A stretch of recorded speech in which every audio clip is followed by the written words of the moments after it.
como hacemos habitualmente todos los viernes, ya en esta última media hora se dedicamos a hablarles de salud. Lo hacemos con el doctor Camilo Albornoz. Aquí le damos la bienvenida y muchísimas gracias por estar todos los viernes aquí, ocupando también este espacio que tanto nos interesa a todos, porque hablamos de lo prioritario, ¿verdad? Que es la salud, lo que nos importa de verdad. Claro, y es que como estamos en una época en que vemos tantas cosas que nos sorprenden de día a día, porque no es habitual estar en el momento histórico de una pandemia, ¿sí? Y que en el fondo, aunque esta nos ha dado un tute muy importante, debemos agradecer que no ha sido una pandemia como las anteriores, ¿sí? ¿Cómo eran las anteriores? Vamos a recordar. Las anteriores se llevaron... Mira, cuando hablamos, por ejemplo, de pandemias como la peste negra, la peste bubónica, Eso fue caótico, tifo, ¿verdad? eso, pues se llevó a la mitad de la población del mundo. Madre mía, Tan tranquilamente. buena barrida, y La pandemia de la gripe española, la del año 17, pues se llevó entre 70 y 80 millones de personas. Entonces tenemos que decir que, bueno, esto ha sido una cosa tremenda, sobre todo porque ha saturado de una manera severísima los servicios de salud de todos los países. No hablemos del nuestro, de mundial, Francia, o que sea, de todos los países. Ha saturado de una manera tremenda los servicios de salud de todos los países y ha exigido de todos los servicios de salud en el mundo entero un esfuerzo inconmensurable.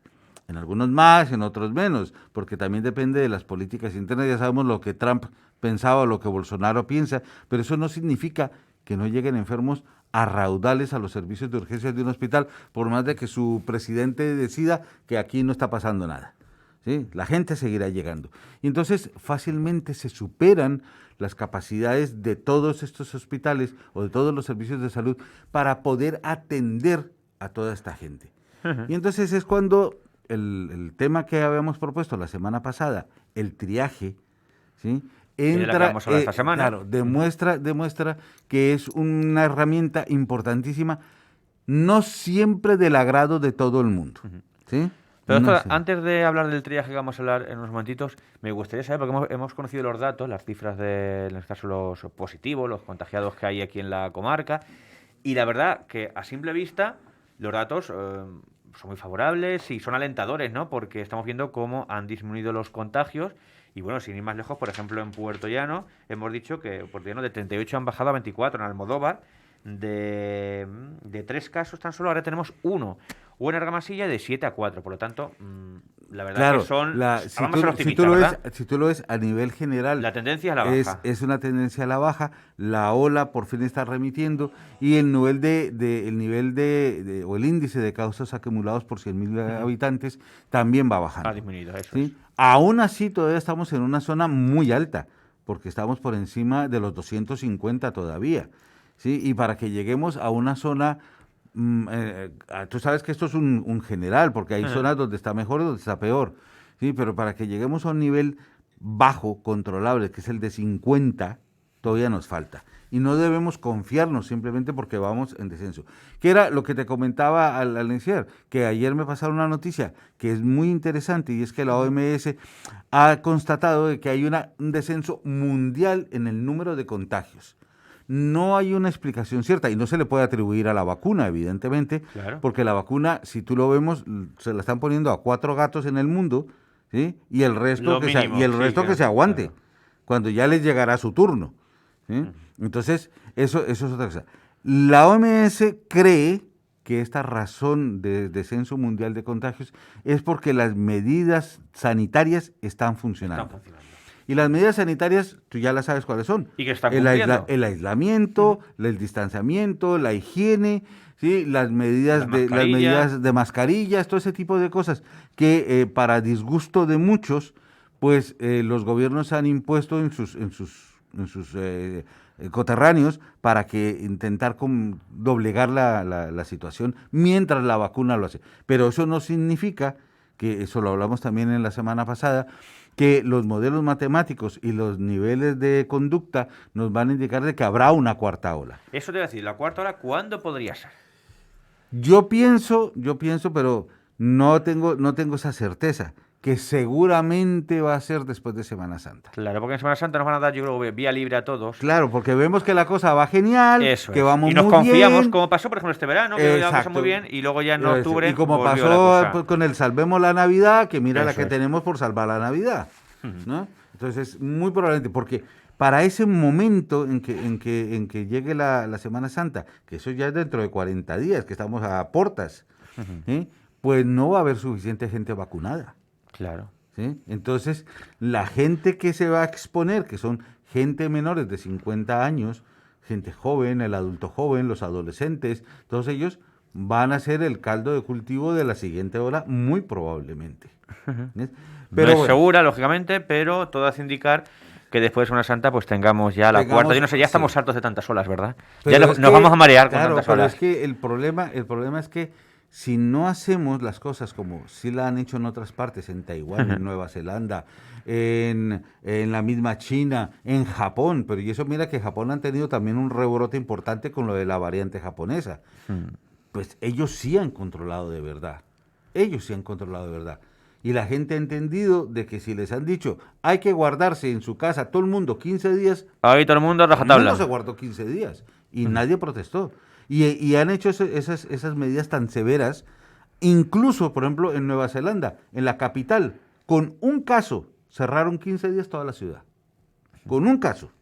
Pero ahí se ven las consecuencias. Exacto. Claro. Pero ellos están, teóricamente en estos momentos son libres de COVID y no les surge tanto la vacuna como nos puede surgir a nosotros. Pero bueno, volviendo Vamos a al hablar tema. Sí, del triaje. El triaje, que es una palabrita que viene del francés triage, que significa clasificar, cribar, que deriva del latín, que es triller, que es trillar, que es separar el grano de la paja en castellano. Pues en realidad es un protocolo de intervención, en el cual lo que se evalúa es las posibilidades de atención de un paciente. Y entonces esas posibilidades de atención producen una priorización. Es decir, el que está más enfermo o el que esté más jorobado o el que tenga mayores problemas va a ser atendido antes que el que no tiene nada o el que tiene poco. ¿Sí? Por eso es que hay una frase que copié que me pareció muy interesante, que para aplicar este tipo de escalas hay un concepto básico que dice, lo urgente no siempre es grave y lo grave no siempre es urgente. Por eso es que se evalúa a todas las personas que llegan a solicitar en el servicio hospitalario o no hospitalario, o cuando tenemos una emergencia, o un desastre, una catástrofe, lo que tú quieras, ¿sí? Donde haya múltiples pacientes, ¿sí? Pues se les categoriza dentro de una escala para saber a quién se atiende primero y a quién después. Ahora, esto lo que hace es que evalúa la priorización, evalúa la utilización de los recursos disponibles. En una situación normal, teóricamente, todos los recursos están disponibles para todo el mundo. Claro. Pero eso no significa que, por ejemplo, si tú llegas con un infarto, pues tendrán que verte primero y todos los recursos disponibles tendrán que centrarse en esa persona para tratar de salvarle la vida. Por lo tanto, lo que evalúa esta clasificación es el riesgo inmediato de muerte, las posibles complicaciones, pero sobre todo la sobrevida que puede dar. ¿Sí? Ahora, en algunas circunstancias muy específicas, por ejemplo, cuando hay una demanda masiva, exagerada, tenemos una catástrofe, estamos en una guerra, pues privilegia a la víctima que tiene mayores posibilidades de supervivencia que la que no. ¿Sí? Que es, por ejemplo, una cosa que es inverso cuando estamos en una situación normal con una demanda hospitalaria donde se privilegia a la gravedad de la situación y no necesariamente la situación. ¿Ves? Ahora, esto es una palabra que asaltó hace un año, digamos, a las noticias. ¿Sí? ¿Por qué? Pues porque comenzábamos a ver que había gente que tenía que esperar o gente que tenía que sí o no ir a ser atendido en un hospital o sí o no ser hospitalizado o sí o no pasar a una unidad de cuidado intensivo o sí o no ponerle un respirador. Y entonces era cuando el triaje de urgencias entraba a funcionar, el triaje extrahospitalario entraba a funcionar, cuando el triaje intrahospitalario entraba a funcionar, cuando el triaje en la unidad de cuidado intensivo entraba a funcionar.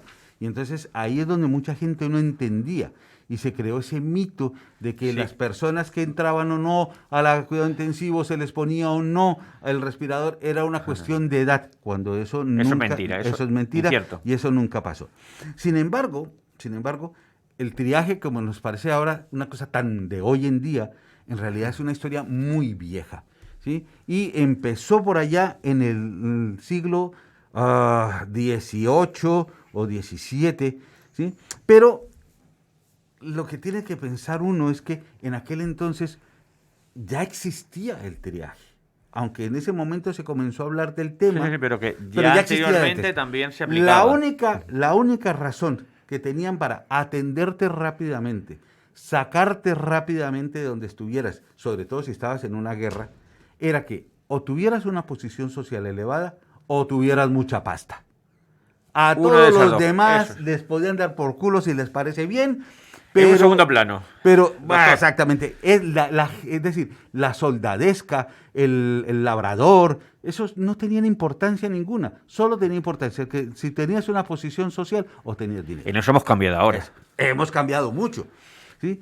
Por allá en el siglo XVIII fue cuando se dijo, hombre, intentemos sacar a la gente lo más rápidamente posible de aquí para poderlos atender, ¿sí? Pero no fue sino hasta finales del siglo XIX, en los años 1800, cuando el médico personal de Napoleón se le ocurrió la idea. Se la expuso al emperador y él dijo, pues me parece bien. Por una única razón, si tú lo ves así, no era tanto la humanidad, ¿sí? Aunque estábamos en el siglo de la humanización y la enciclopedia y todas esas historias. No era tanto la humanidad, sino la situación práctica. Si logramos rescatar todos esos heridos, atenderlos rápidamente y curarlos rápidamente, volverán al campo de batalla a seguir peleando. O pelearán en la siguiente guerra o en la siguiente batalla. Sí, era una situación más práctica. Entonces fue cuando se priorizó por primera vez, ¿sí?, no a través del Estado social, no a través del Estado económico, sino a través de la necesidad de atención. Cuanto más rápido atendiéramos a estos pacientes, más rápido podrían curarse y más rápido podrían volver otra vez a ser parte de las filas. Mira que en aquel entonces había grandes cirujanos, pero los cirujanos militares se destacaban era por su velocidad. De hecho, históricamente hay un cirujano que es famosísimo porque hacía amputaciones de piernas en 3 minutos. Ya te digo yo lo que... Un genio entonces, ¿no? Era de una habilidad sorprendente, pero es que eso significaba, podría ser la diferencia entre la vida y la muerte de esa persona. ¿Cuánta gente podía operar, por ejemplo, en un día? Los que tú quieras. Es decir, si en aquel entonces con las bombas y los cañonazos era muy común que la gente se mutilara y perdiera un brazo o perdiera una pierna, lo que sea. Y entonces, como se desangraban rápidamente, cuanto más rápido hiciera la amputación, más rápido era la posibilidad de supervivencia de esa persona. Ahora, hasta 1792 no aparece por primera vez un manual de triaje que lo escribió el médico de Napoleón. Pero a partir de ese momento parece que la idea fue interesante y la comenzaron a aplicar diferentes médicos en diferentes países. En Inglaterra lo hizo John Wilson para la Royal Navy y escribió, lo comenzó a utilizar en 1827. En Rusia fue Nikolai Ivanovich Pirogov, bonito nombre, ¿sí?, el padre de la cirugía rusa, ¿sí?, y él lo aplicó a partir de 1854 en la guerra de Crimea. En Estados Unidos se empezó a aplicar en la guerra de secesión por parte de la Unión, porque al principio les dieron un tute espantoso y lo que ellos tenían más muertos, ¿sí?, de heridos no trasladados, no atendidos, que de los que morían en combate. Entonces fue cuando decidieron organizar, un doctor llamado John Letterman organizó todo un sistema de transporte de heridos y estableció 3 zonas de atención, una muy cercana al campo de batalla para poder hacer la primera atención, una a algunos kilómetros por fuera del campo de batalla para poder atender a gente que ya hubiese recibido esa primera atención, pero necesitaron un cuidado mayor, y una tercera zona ya en algún sitio, en un centro sanitario donde se pudiese tratar ya adecuadamente a todos los que iban pasando de zona en zona, ¿sí? Hasta la Primera Guerra Mundial no se desarrolló un sistema de evacuación de heridos como Dios manda. En la Segunda Guerra Mundial fue cuando ya se estableció, y tú ves en las películas de guerra siempre, que de pronto llega el teniente o el capitán y dice, ¡sanitario, sanitario, sanitario! Pues era porque ya tenían organizado un sistema de transporte para los heridos y ya tenían un sistema de clasificación para los heridos in situ. Pero fue en la Guerra de Corea donde va ahí nuestro...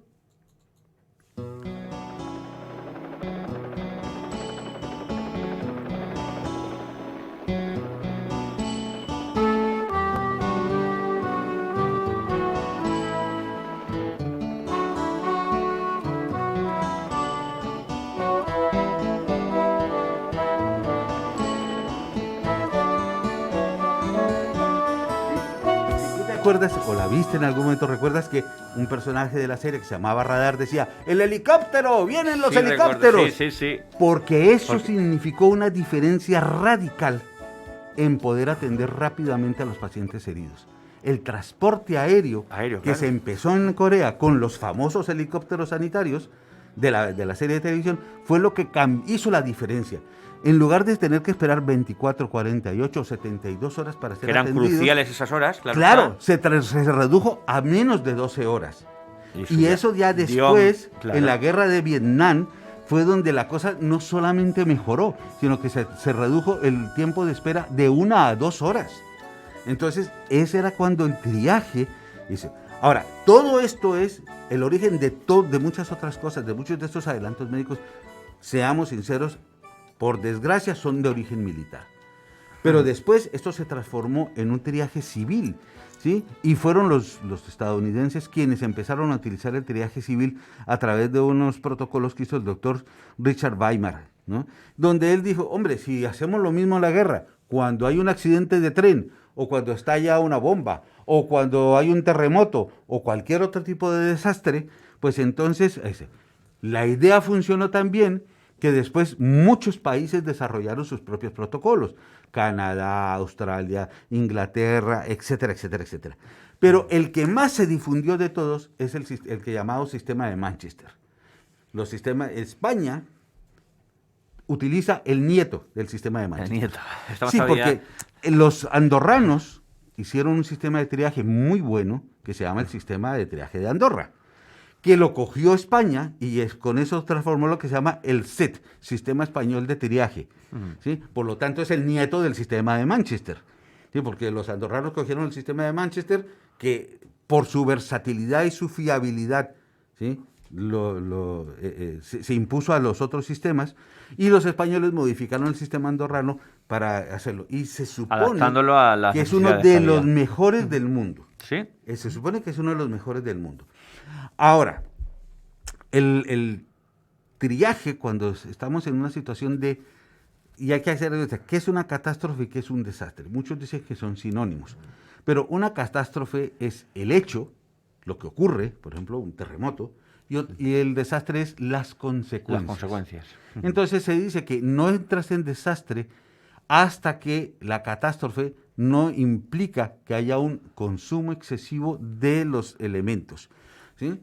Entonces, todos los hospitales tienen una reserva, ¿sí? Cuando hay una demanda aumentada por cualquier razón, se comienza a utilizar esa reserva. Claro. Cuando esa demanda es por una catástrofe, se puede consumir y doblegar esa reserva. Pero cuando ya estamos en un desastre, ¿sí? Es porque el hospital o el sistema sanitario ya no tiene reservas para seguir atendiendo a la gente. Y eso es lo que nos ha pasado en esta pandemia, que hemos superado las posibilidades de reserva. Por eso es que todo el mundo decía, pero ¿cómo es posible que no estuvieran preparados? Preparados estaban, claro, pero no para una situación como esta. Nadie estaba preparado para esto, ¿sí? Entonces, por eso es que se ha diferenciado ahora un triaje militar, un triaje extrahospitalario y un triaje intrahospitalario, que es el de urgencias. Ahora, el sistema español, que es muy bueno, ¿sí? Pues se basa en que cuando llega un paciente lo clasifican en 5 posibles opciones, pero para esas 5 posibles opciones tenemos 36 diagnósticos, 36 categorías de síntomas, y dentro de esas categorías de síntomas hay 650 motivos de consulta. Entonces, tú le preguntas a la persona, ¿qué le pasa? Esto. Y entonces, en un programa informático va señalando, pin, pin, pin, pin, pin, pin, pin, pin, y él te dice, es un nivel 1, un nivel 2, un nivel 3, un 4 o un 5. Según siendo un nivel 1 el que entra de una, y un nivel 5 que te toca esperarte lo que te toque esperarte. Aunque teóricamente siempre se ponen una serie de tiempos, ¿sí? Y por ejemplo, un nivel 1 no espera nada, 0 segundos de espera, mientras que un nivel 5 puede esperar 240 minutos tranquilamente. Claro. ¿Sí? Ahora, el sistema también se basa en que esa misma categorización que se hace para entrar a urgencias, se hace para pasar a una unidad de cuidado intensivo, ¿sí? En la cual lo que se valora también es eso, la posibilidad de supervivencia. No es la edad, es la posibilidad de supervivencia. Por eso hemos visto... Que son muy distintos, porque todo el mundo... Claro, hemos visto en las noticias la señora de 100 años que salió de cuidado intensivo después de estar no sé cuántos meses allá metido, la de 80, la de 90, porque no es... Se transgiversan muchas veces los datos e la información, eso hay que decirlo. Exacto. Ahora, también hay que tener en cuenta de que hay un código ético que se estableció para esto, en el cual pues hay una serie de circunstancias que, mira, por ejemplo, dicen, obtener el mayor beneficio de los recursos limitados y mitigar los daños a las personas. Estrategias proactivas escalonadas basándose en la información clínica disponible y las capacidades existentes. Optimizar el uso de los recursos, pero aplicando factores como la comorbilidad, es decir, las otras enfermedades que padece el paciente, ¿sí? El compromiso y la posible reversibilidad. La edad cronológica en años, en ningún caso debería ser un elemento a considerar. Vale. Se considera pero esto es lo que dice el Comité de Bioética. ¿Sí? Esto no es que se lo invente uno ahí, no. Eso una institución superior ha dado estos parámetros. Creo que impone esos parámetros. Exacto. Y entonces dice, se considera que los que tienen mayor posibilidad de supervivencia y conseguida esta en el menor plazo posible, entrará en una UCI. ¿Sí? Fíjate que aquí no hablamos de edad. De edad para nada, ¿no? Y mira que hemos visto ya en las noticias muchas personas de edad avanzada que han entrado a la UCI, se les ha puesto su respirador y han salido adelante, ¿sí?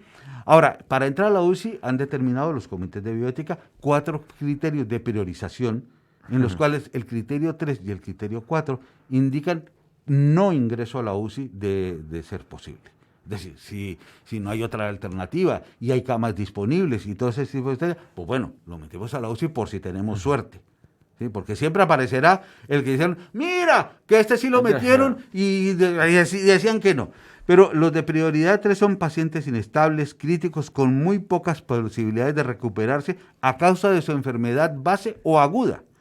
Y los del criterio 4 son pacientes cuyo ingreso no está generalmente indicado porque o tienen un beneficio mínimo o improbable. Es decir, que por más de que tú le luches, esa persona se va a morir. ¿Sí? Y tiene uno que ser consciente de eso. Por eso fue tan discutido el cuento de lo de los pacientes de las residencias y sus traslados al hospital.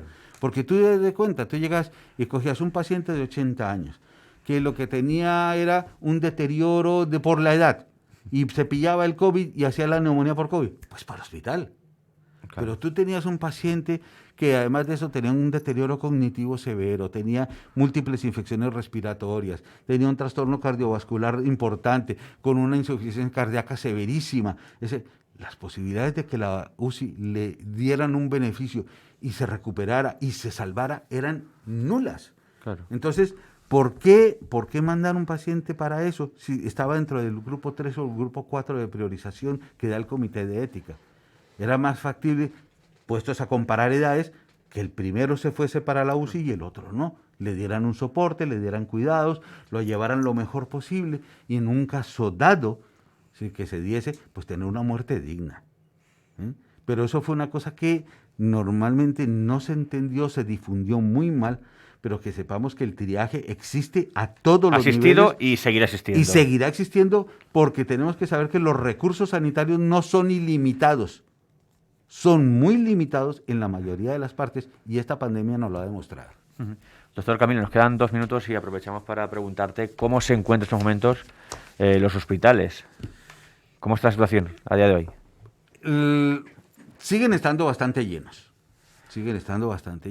aunque ya estamos en ese punto donde hay más egresos que ingresos por la enfermedad.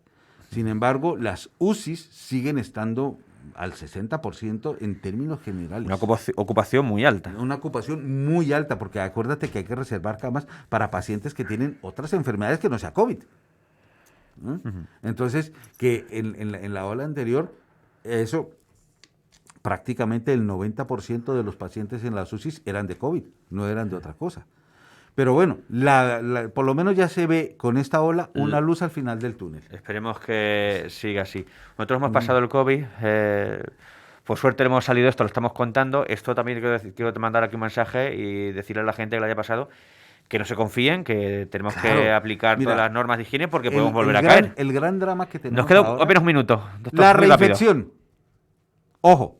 Muy bien. La reinfección. En una palabra lo ha dicho todo muy claro, la reinfección. Exacto. Pues a todos ustedes muchísimas gracias por acompañarnos a través de Onda Cero Puerdiano y Más Televisión. Doctor Camilo, gracias por estar nuevamente un viernes más aquí con nosotros y espero que la próxima semana pues esté aquí nuestra compañera Irene y también esté presente en este espacio de salud. Muchísimas gracias. A ti, Robert. Un placer y hasta la próxima. Y a todos ustedes, todo un placer y nos vemos muy pronto aquí en Más Televisión y Onda Cero Puerdiano, sus más fieles amigos. Nos despedimos, que pasen un buen fin de semana. Y ya saben, sean felices y hagan felices a los demás. ¡Adiós!